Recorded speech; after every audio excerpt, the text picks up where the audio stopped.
하나님 말씀을 봉독하겠습니다. 하나님 말씀은 시편 구약성경 시편 3장 1절부터 8절까지의 말씀을 나눕니다. 구약성경 806면입니다. 시편 3장 1절부터 8절까지의 말씀을 해독하겠습니다. 여호와여, 나의 대적이 어찌 그리 많은지요. 일어나 나를 치는 자가 많으니이다. 많은 사람이 나를 대적하여 말하기를 그는 하나님께 구원을 받지 못한다 하나이다. 셀라. 여호와여, 주는 나의 방패시요 나의 영광이시요 나의 머리를 드시는 자신이이다. 내가 나의 목소리로 여호와께 부르짖으니 그의 성산에서 응답하시는도다. 셀라. 내가 누워 자고 깨었으니 여호와께서 나를 붙드시니로다. 천만이 나를 애워싸 진친다 하여도 나는 두려워하지 아니하리이다. 여호와여, 일어나소서. 나의 하나님이여, 나를 구원하소서. 주께서 나의 모든 원수의 뺨을 치시며 악인의 일을 꺾으셨나이다. 구원은 여호와께 있사오니 주의 복을 주의 백성 위에 내리소서. 셀라. 아멘. 여러분들 최근에 감사하신 적이 있습니까?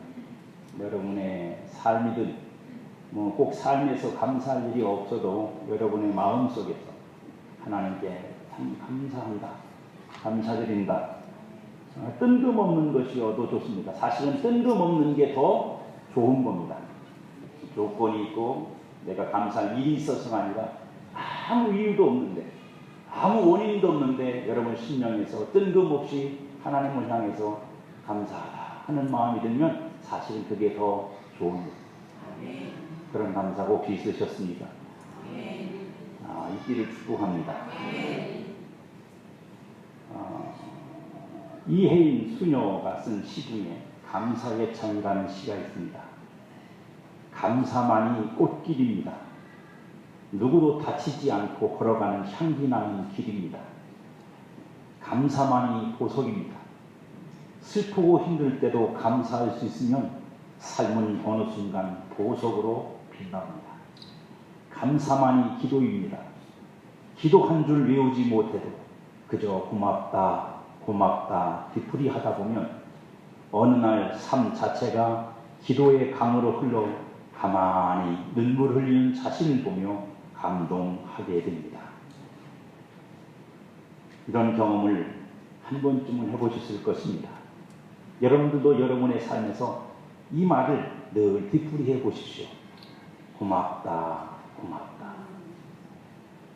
고개만 끄덕이지 마시고 옆에 사람하고만 해보십시오. 고맙습니다. 감사합니다.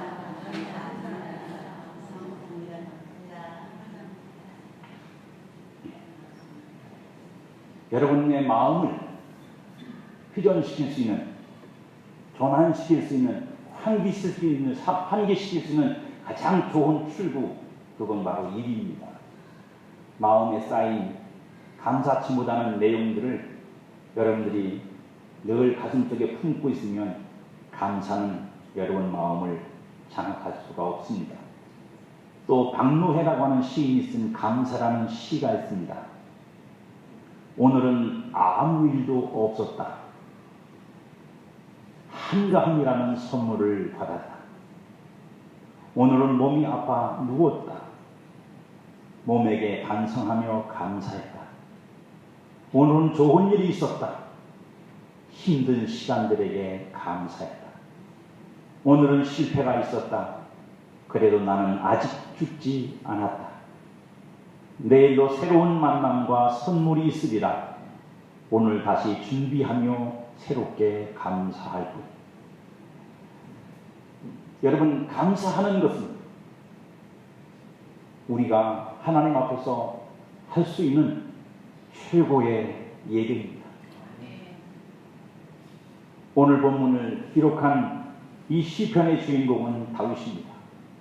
다윗은 노년에 아들 압살롬에게 배신을 당하고 야밤에 도주하여 우리식으로 표현하면 맨발로 궁을 빠져나가는 위태로움 속에 있습니다.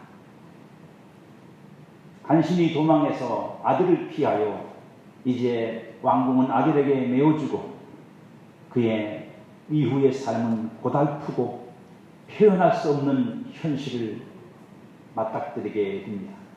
오늘 시에서 나온 것처럼 자기를 쫓아낸 아들과 그를 추종하는 사람들만이 아니라 그를 지금까지 비난할 수 없었던 왕의 자리에 있기에 함부로 말하지 못했던 사람들이 들고 일어나서 다윗에게 비난의 소리를 퍼붓습니다. 가장 격정적인 소리는 그거였습니다. 하나님도 너를 버렸다. 하나님도 바라 너를 버렸지 않느냐. 이게 진실이고 이게 네 영적인 실체다 라고 하는 것이 다윗을 가장 가슴 아프게 했습니다. 막막한 절망 속에서 자신을 붙들어 주신 하나님, 그 하나님을 다윗은 그의 그 고통스러운 순간 속에서 경험할 수 있었고 오늘 시는 그래서 탄생을 합니다. 오늘 말씀 중에서 다른 모든 것들은 잘 기억하지 못하셔도 좋은데 이 한마디는 기억하십시오. 나는 누워 자고 깨어나므로 수많은 적들의 노림에도 안전하다고 고백하며 감사하는 그의 신앙 고백. 오늘 말씀에 그렇게 되어 있지 않습니까? 오전에 내가 누워 자고 깨었으니 여호와께서 나를 붙드심이로다. 여러분들이 이른 아침 일어나서 눈을 비비고 앉아서 이 감사를 드려보셨습니까? 아, 내가 다시 깨어났구나, 살아났구나, 일어났구나, 하루가 시작되었구나. 아, 하나님 감사합니다. 누워 자고 아침이 되어 깨어나는 것이 그렇게 대단한 것은 아닙니다. 대단하지 않게 생각됩니다. 당연한 것이고 마땅한 것이고 나한테는 지난 날이 어제 잠들기 전에 그 생각과 마음들이 마지막 나는 생각을 갖는 사람은 아무도 없습니다. 그래서 마치 공기를 감사 없이 마시고 물을 감사 없이 마시듯이 우리는 오늘이 아무 감사 없이 내가 맞이할 수 있는 날이라고 생각합니다. 그래서 거기에 감사하지 않고 감격하지 않습니다. 헬렌 켈러라고 하는 여인이 있습니다. 그 여인은 앞을 보지 못하는 맹인이었습니다. 그가 남긴 업적은 크고 많습니다. 하지만 그에게 소원이 있었습니다. 그의 책 3일 동안만 본다면이라고 하는 책 속에 그는 이렇게 고백합니다. 만약 내가 이 세상을 사는 동안에 유일한 소망이 하나 있다고 하면 그것은 죽기 직전에 꼭 3일 동안만 눈을 뜨고 보는 것이다. 만약 내가 눈을 뜨고 볼 수 있다면 나는 나의 눈을 뜨고 그 첫 순간 나를 이만큼 가르쳐주고 교육을 시켜준 나의 선생 설리반을 찾아가겠다. 지금까지 그의 특징과 얼굴 모습을 내 손끝으로 만져서 알던 그의 인자한 얼굴을 그리고 아리따운 몸매 등을 몇 시간도 물끄러미 보면서 그의 모습을 나의 마음속 깊이 간직해 두겠다. 다음엔 친구들을 찾아가고 그 다음엔 들로 산으로 산보를 가겠다. 바람에 나풀거리는 아름다운 나뭇잎 사계들, 들에 피어있는 예쁜 꽃들과 풀들, 그리고 저녁이 되면 석양에 빛나는 아름다운 노을을 보고 싶다. 다음 날 이른 새벽에는 먼 동이 트는 웅장한 장면, 아침에는 메트로폴리탄에 있는 박물관, 오후에는 미술관, 그리고 저녁에는 보석 같은 밤하늘의 별들을 보면서 하루를 지내고 마지막 날에는 일찍 큰 길가에 나가 출근하는 사람들의 얼굴 표정들, 아침에는 오페라하우스, 오후에는 영화관에서 영화를 감상하고 싶다. 그러다 어느덧 저녁이 되면 난 건물의 숲을 이루고 있는 도시 한복판으로 나와서 네온 사인이 반짝거리는 거리, 쇼윈도우에 진열되어 있는 아름다운 성품들을 보면서 집에 돌아와 내가 눈을 감아야 할 마지막 순간에 나는 이 3일 동안이라도 볼 수 있게 하여준 나의 하나님께 감사한다고 기도를 드리고 영원히 암흑의 세계로 돌아가겠다. 만일 그가 맹인으로 살지 않았다면 이런 글은 없습니다. 만일 그가 맹인의 고통 속에서 보고 싶은 열망 속에서 살지 않았다면 그는 이런 글로 자기의 간절한 소원을 말하지도 않았을 것입니다. 어떤 사람에게는 감사한다는 것이 어떤 사람에게는 당연한 것으로 혹은 당연하지도 못한 부족한 것으로 받아들여집니다. 어떤 사람은 하루에 끼니를 때우는 것이 너무너무 감격스럽고 감사해서 굳은 빵을 붙잡고 눈물을 흘리며 그 빵을 먹는 사람도 있는가 하면 빵에 단맛이 없고 빵에 달콤함이 없고 감미로움이 없다고 투덜거리며 집어던지는 사람도 있습니다. 물론 삶의 상황이 다를 수 있습니다. 그러나 여러분, 감사가 사는 형편에 따라서 달라질 수 있는 것이라면 그 감사야말로 평생을 거쳐서 제대로 한 번 할 수 없는 일입니다.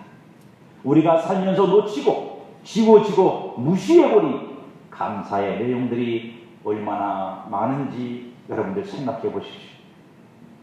오늘 왜 여러분들은 화가 나 있습니까? 오늘 왜 여러분들은 마음에 뜰거림이 있고, 오늘 왜 여러분들 마음속에는 알지 못하는 분노가 쌓여 있고 불평이 여러분들 안에 있습니까? 감사는 어디에 가 있습니까? 모든 사람들이 감사의 제목이 점점 커지고 특별해지기만을 바랍니다. 그래서 어제 내가 주먹만한 것으로 감사했으면 내일은 주먹 2개만한 것은 돼야 감사가 되고, 주먹만한 똑같은 것을 내게 하나님이 주신다면 별 감사가, 이게 감동이 일어나지 않습니다. 그건 어제도 주신 거니까. 오늘 또 주시는 그것에 대해서는 별로 감흥이 없어요. 어쨌든 거기에 사람점이 더 붙고 거기에 뼈대 하나가 더 세워져서 조금이라도 확장이 되어야 감사가 겨우겨우 나오는 우리의 모습들. 하지만 여러분, 그건 어린 생각입니다. 어린애 같은 심령이고 아직 성숙하지 못한 것입니다.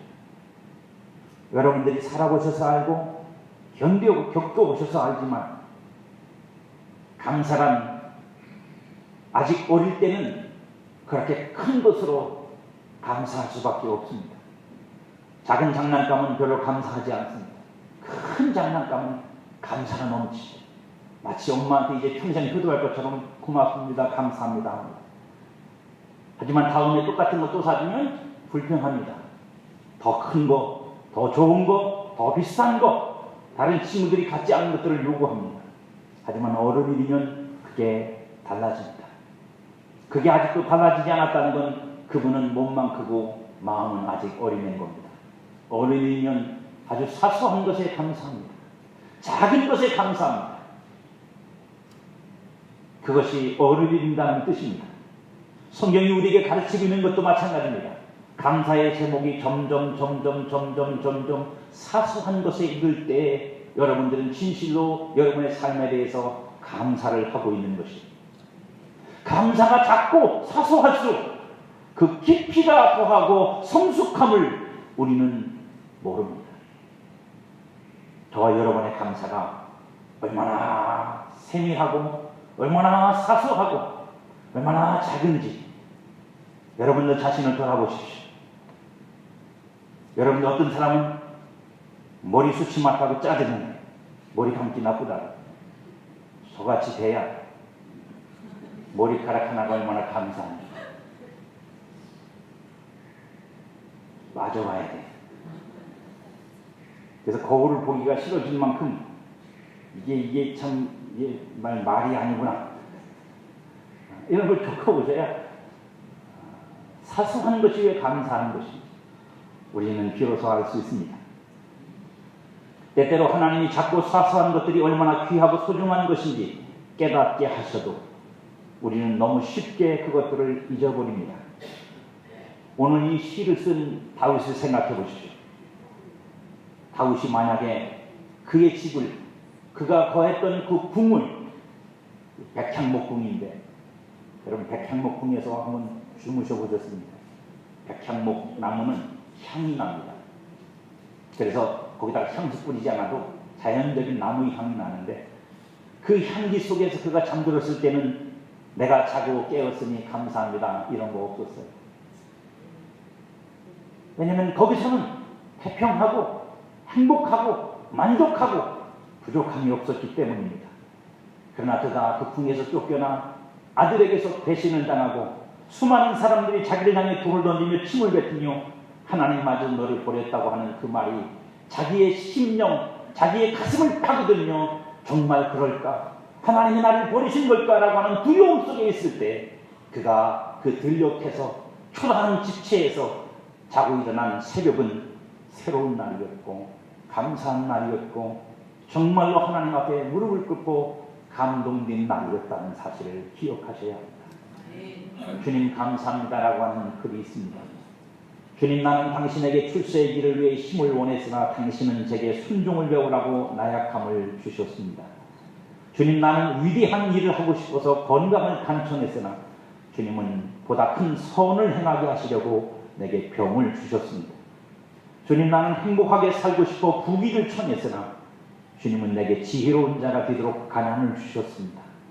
주님, 나는 만민이 우러러 존경하는 자가 되고 싶어 명예를 청했으나 당신은 나를 비참하게 만드시어 당신만을 필요로 하게 해주셨습니다. 주님, 나는 홀로 있기가 외로워 우정을 청했으나 당신은 세계의 형제들을 사랑하라는 넓은 마음을 주셨습니다. 주님, 나는 당신에게 내 삶을 즐겁게 해줄 수 있는 모든 것을 청했으나 당신은 다른 사람들을 즐겁게 해주는 삶의 길을 주셨습니다. 비록 내가 당신께 청한 것을 하나도 받지 못했으나 당신이 나에게 바라시던 그 모든 것을 주었사오니 주님 참으로 감사합니다 라고 하는 글입니다. 우리의 감사는 사소한 것을 넘어서 감사할 수 없는 현실과 심정 속에서도 감사하는 자리로 나아가야 하는데 그 자리가 멀게만 느껴지는 것이 안타까울 뿐입니다. 기도를 드리면서도 감사가 없을 때가 많습니다. 하나님을 예배하면서도 불평이 가득한 심령으로 예배할 때가 많습니다. 헌신하고 섬기는 자리에서도 감사가 없고 원망과 불평이 솟아날 때가 많습니다. 행동과 겉모습은 감사가 있는 것 같이 보이는데 감사 없이 하는 그 모든 것들은 오히려 내 마음을 죽이고 있고 벌레가 잎을 갉아먹듯이 감사의 마음을 갉아먹고 있습니다. 그래서 감사는 구원입니다. 하나님의 구원이요. 감사할 수 없고 감사가 되지 않았던 내 삶으로부터 나를 하나님이 구원하시는 것입니다. 그래서 감사는 하나님께 구원받은 영혼의 신앙 고백입니다. 그래서 여러분에게 감사를 요구하는 겁니다. 돈을 많이 벌어서 감사가 아니고 건강해서 감사가 아니고 일이 잘 되어서 감사가 아닌 그 감사를 하나님이 우리에게 늘 요구하시고 쉬지 범사에 감사라고 말씀하시는 이유는 무엇 때문이냐면 그것이 구원받은 영혼의 신앙 고백이기 때문입니다. 10명의 한센병자가 예수님을 통해서 구원을 받아 고침을 받았어요. 기적이 일어났죠. 한 명도 아니고 10명이 한꺼번에 나왔습니다. 그들이 주님의 말씀을 쫓아서 집으로 돌아가다가 자기 자신들이 나은 걸 알았어요. 그런데 나머지 9명은 집으로 돌아갑니다. 자기 성으로 돌아갑니다. 아마도 율법의 규례를 따라서 제사장에게 모였을 것이고 제사장들이 그 사람들을 점검해 본 후에 그들이 나병 한센병으로부터 나았다는 통보를 받고 기쁜 마음으로 집에 돌아가서 잔치를 벌였을지도 모릅니다. 하지만 그 중에 한 사람 사마리아인만이 예수님께로 다시 돌아와서 예수님한테 엎드려 하나님께 영광을 돌립니다. 하나님께서 하셨습니다. 그때 예수님께서 그 한센병자에게 한 말씀이 그 본문이 우리에게 주고자 하는 진리입니다. 왜 돌아온 자가 너밖에 없느냐? 그리고 마지막 하신 말씀이 뭐예요? 내게 구원이 이르렀느냐? 내가 구원을 받았느냐?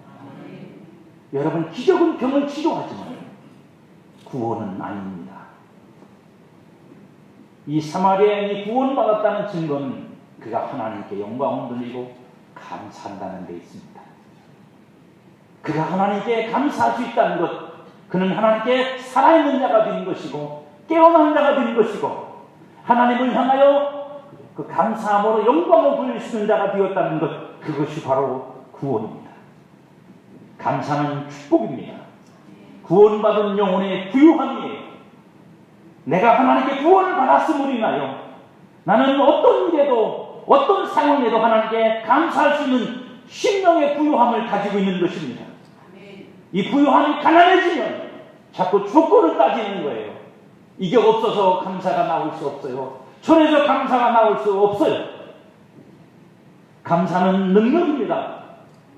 감사는 구원받은 영혼의 믿음이에요. 그 믿음만이, 내가 구원받았다는 믿음이 그로 하여금 모든 것을 감사할 수 있는 능력 있는 자가 되게 만들어주는 것입니다. 그래서 데살로니가전서 5장 18절에서 말하는 것처럼 범사에 감사, 이는 그리스도 예수 안에서 너희를 향하신 하나님의 뜻입니다. 여러분, 이 말씀은 하나님께서 날마다 우리에게 감사할 일만 생기게 하시겠다는 것은 아니에요. 결코 그렇지도 않고요. 여러분들이 예수 열심히 잘 믿었지만 매일매일 감사한 일만 생기던가요? 아닙니다. 오히려 불평하고 불만할 만큼 일들이 거칠고 사나운 일도 많고, 때로는 눈물을 쑥 빠지게 하는 일도 많고, 때로는 피눈물이 흐르게 되는 일들도 있어요. 그런데 범사에 감사하라, 이것이 하나님의 뜻이라고 말씀하시는 것은 하나님의 구원이, 하나님이 우리를 구원하신 그 구원의 부유함과 그 믿음의 능력이 우리로 하여금 어떠한 상황 속에서 하나님께 감사할 수 있도록 우리를 구원하셨고 우리 안에서 역사하시며 우리에게 부유하시다는 말씀을 하시는 것임을 우리는 놓치지 않아야 합니다. 영혼의 구원과 하늘 영광의 소망으로부터 뿜어져 나오는 감격과 감사의 샘을 막힌당한 성도는 결국 목마르고 메마른 영혼이 되어서 이 세상으로부터 만족될 만한 감사를 찾을 수밖에 없고, 그것이 충족되지 못할 때 예수를 믿으면서도 구원을 받았으면서도 천국의 소망을 가지고 있으면서도 불평하고 불만하고 투정을 부리는 어린아이 심령으로밖에는 살 수가 없는 것입니다. 십자가 앞에서, 예수 그리스도 앞에서 그 사랑과 은혜의 감격함이 없이 세월을 보내는 성도의 심령은 이미 굳었고 묵은 것이고 감각이 없는 심령인 것입니다. 온갖 욕심과 탐심에 쫓기듯 살며 세상이 만들어 놓은 기준에 자신을 세우고자 싸우기 바쁜 삶을 사는 사람은 그래서 결코 감사할 수 없어요. 그게 만족되면 감사는 하겠지만 또 다른 욕심을 부리고 그 감사는 어느덧 사라져버리고 마는 것입니다. 그래서 여러분에게 이런 것들을 권합니다. 때때로 주님 앞에 홀로 서서, 어떤 사람은 혼자 서는 것도 두려워하는 사람이 있어요. 왜냐하면 자기 혼자 주님 앞에 서면 두렵거든.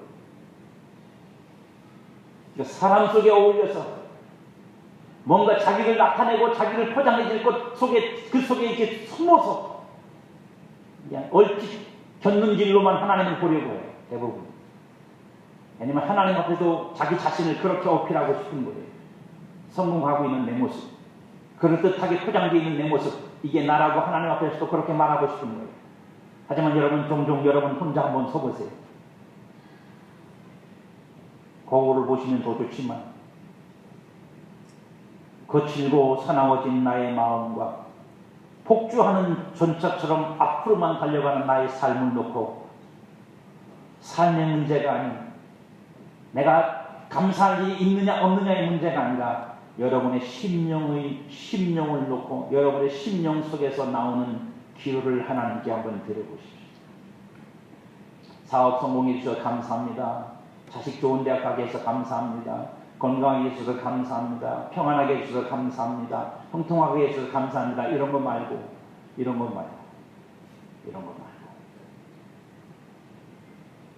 여러분 심령에서부터 무엇이 올라오는지를 드려야겠습니다. 여러분 안에서 무엇이 올라와 하나님께 뭘 드리고 있는지를 보십시오. 어쩌면 내 손에서는 뿌옇고 검은 연기가 뿌옇뿌옇 올라오는데 내 입에서는 하얀 연기를 뿜으며 감사하고 있는지도 몰라요.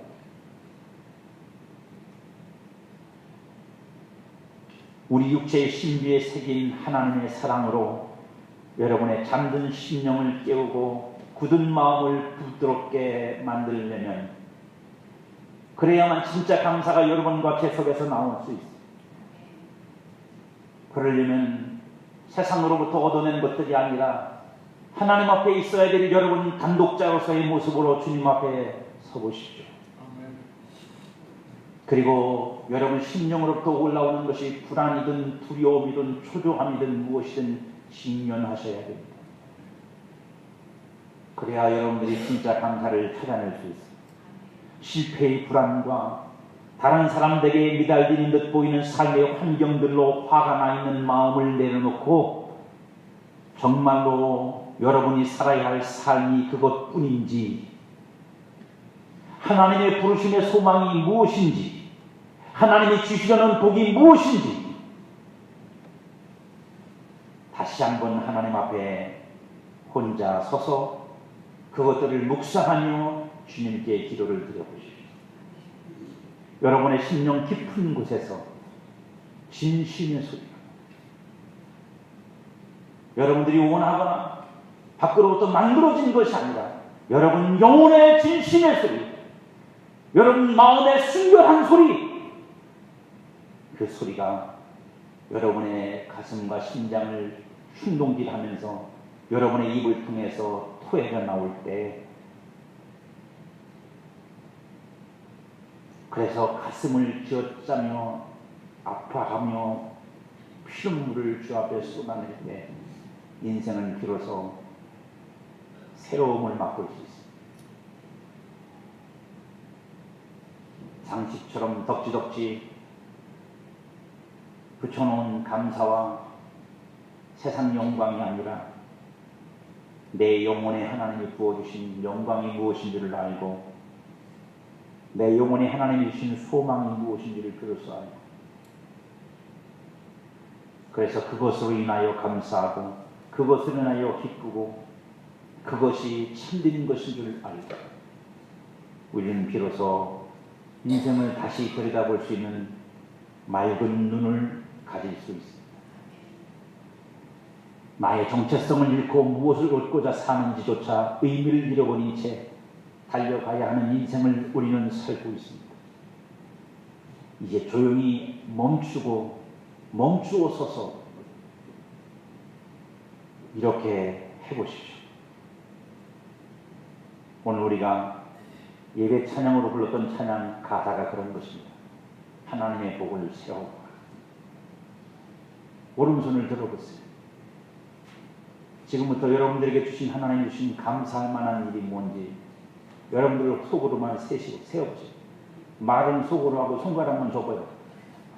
자, 시작. 네, 아직도 손가락이 5개 가지고 다 안 접힌 분이 있어요. 감사한 일이 이거밖에 없다는 거지. 네, 지금 40년, 50년, 60년을 70년, 80년, 90년 가까이 사셨는데 이게 안 접히고 아직도 이게 5개가 안 잡혀서 이쪽을 펴야 되는데 지금. 내리세요. 자, 그러면 여러분 마음속에서 이걸 내려놓으세요. 이래야 감사한 일이다. 이래야 감사한 일이라고 생각했던 그 기준을 내려놓으세요. 그리고 손을 다시 드세요. 그리고 다시 기준 없이 다시 한번 세보세요. 감사한 일이 있습니까? 마음을 낮추고, 여러분 마음이 높은 곳에 있으면 감사하는 일이 많지 않아요. 그래도 10손가락이 단찬해요. 자, 그럼 이번에는 욕심을 내려놓으세요. 마음을 비우는 정도가 아니라 욕심을 내려놓으세요.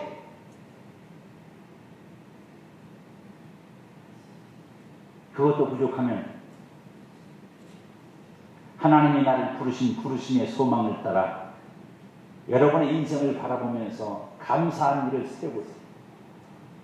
세상 일이 아니고 세상에서 보여지는 내 모습이 아니라 나를 구원으로 부르시고 그 구원의 부르심 속에서 나를 여기까지 인도하신 에베네셀의 하나님, 지금 그신 그 능력으로 나를 온전히 구원코자 지금도 내 안에서 역사하시는 하나님의 역사하심을 따라 여러분들의 감사를 세워보십시오.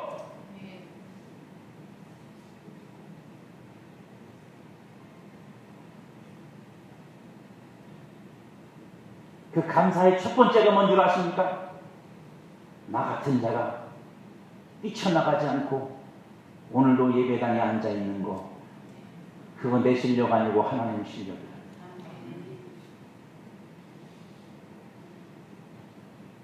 나같이 믿음 없고 부족한 자가 이 오랜 세월을 하나님을 의지하며 하나님의 도우심을 받으며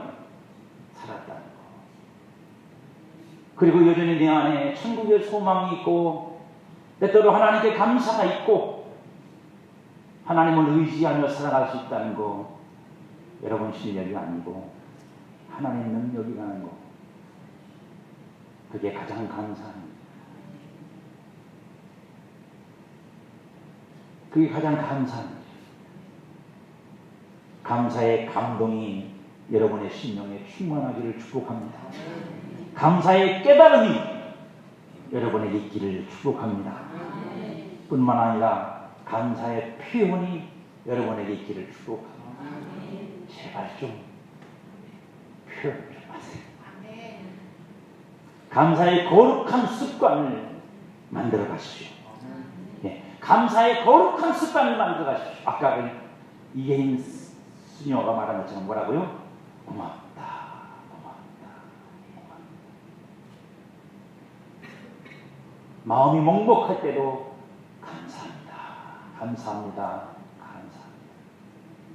불평과 불만과 한숨과 탄식만 길들여져 있는 여러분의 입과 여러분의 마음에 감사로 공기를 순환시키십시오. 바꿔보세요. 그러면 어느 날부터 여러분도 모르게 감사하다, 감사하다, 고맙다, 고맙다, 한숨 대신에 여러분의 입에서 나올 것이고 여러분의 마음을 가득 채우는 것이 감사가 될 것입니다. 감사의 거룩한 성품이 만들어지도록 여러분들이 새 사람을 입으셔야 해요. 여기엔 훈련이 반드시 필요합니다. 훈련이 필요합니다. 할렐루야.